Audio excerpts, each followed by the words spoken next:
Hi, I'm Matthew Stauber, and this is Crash Course World History, and today we're going to be talking about the Korean War, which is also known as the Forgotten War, because it was wedged between the biggest war, World War II, and the longest war in U.S. history, the Vietnam War. Mr. L, did the U.S. use napalm in the Korean War? Well, me from the past, they did indeed. During the Korean War, the U.S. dropped approximately 250,000 pounds of napalm per day. More on that momentarily.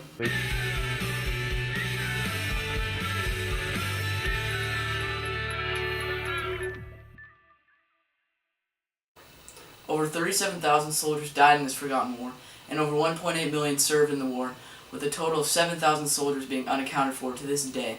The war would also prove to be very costly, with the U.S. spending over $67 billion by the time of its conclusion. Most people have heard of the Korean War, but very few actually seem to know any of the details about why it happened in the first place. The main cause of the Korean War was the North Korean invasion of South Korea, which was brought on by growing tension between the two nations, with details of this conflict dating back to 1945, during World War II, as well as the power struggle over Korean territory that dates back to 1904. From early 1904 to late 1905, Russia and Japan were engaged in battle due to a power struggle over Korean territory.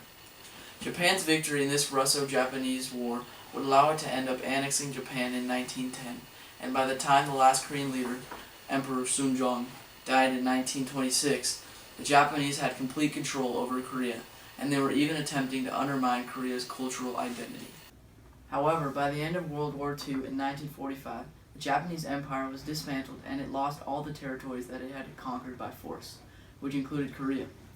Once the Soviet Union and the U.S. had occupied Korea, two young U.S. officers decided to divide Korea along the 38th parallel, a circle of latitude that is 38 degrees north of the Earth's equatorial plane. This 38th parallel was chosen because the officers noticed that it divided the territory almost perfectly in half, but left the capital, Seoul, under American control. 5 years later, when North Korea invaded the South on June 25, 1950, they were supported by China and the Soviet Union, and the South had the U.S. and the United Nations on their side. By June 28th, the KPA entered Seoul, but were not met with a quick surrender by the ROKA, which they were expecting. Instead, remnants of the Seoul area ROKA forces formed a defensive line south of the Han River. 48 other ROKA members would go on to swear allegiance to the North. The KPA was fighting under the control of Kim Il-sung, while the South Korean leader was Syngman Rhee.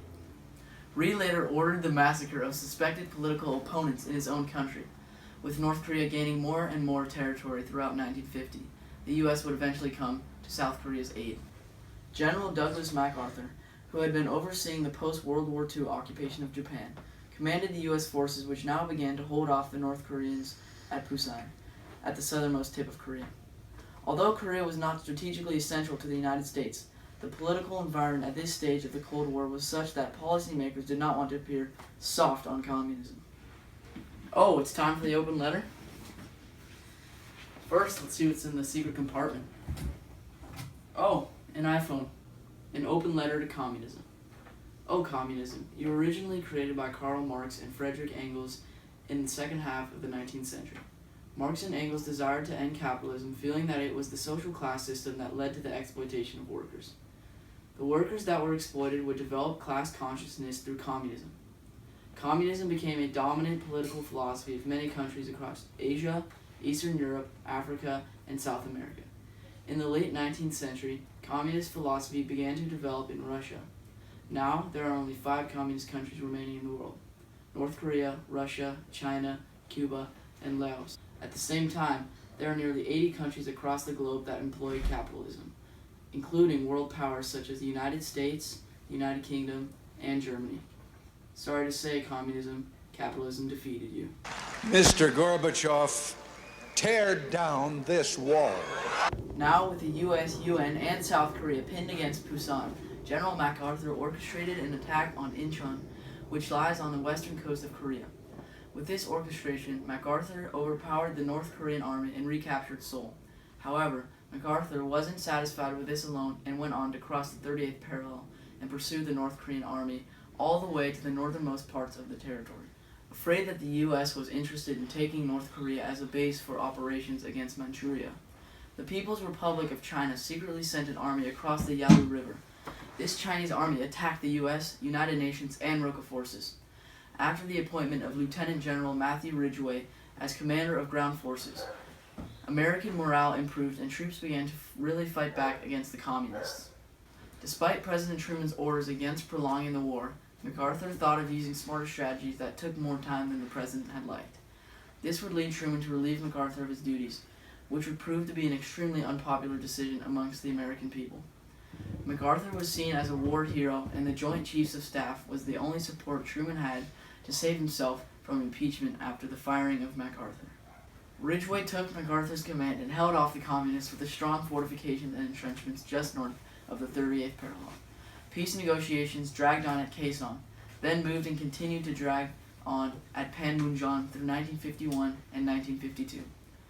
The U.S. attempted to use bombs as a way to intimidate the communists into agreeing to a peace treaty, but they wouldn't budge, particularly on the issue of POW repatriation.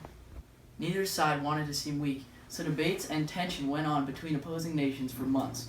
Once Eisenhower was elected president, the U.S. was able to make concessions to the communists. In 1953, a peace treaty was signed at Panmunjom that ended the Korean War, returning Korea to a divided status essentially the same as before the war. Neither the war nor its outcome did much to lessen the era's Cold War tension. Thanks for watching, and we'll see you next week. Today's episode of Crash Course was produced and directed by Christian Locatelli, screenwriting by Michael Dunham Stewart, and I'm Matthew Stauber.